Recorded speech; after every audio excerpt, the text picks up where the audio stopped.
వేదవతి ఒక దగ్గర కూర్చొని బాధపడుతూ ఉంటుంది.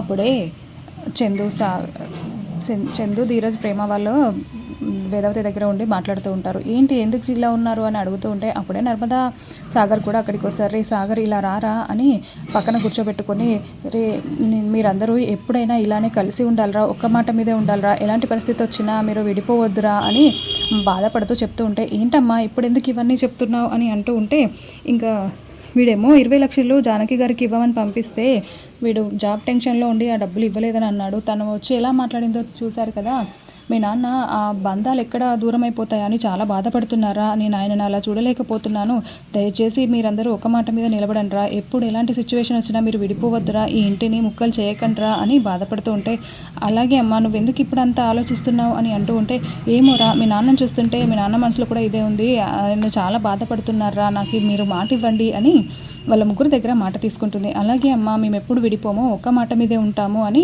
ముగ్గురు కలిసి వేదవతికి మాట ఇస్తారు. ఇప్పుడు నాకు కొంచెం ప్రశాంతంగా ఉంది అని వేదవతి మాట్లాడుతూ ఉంటుంది.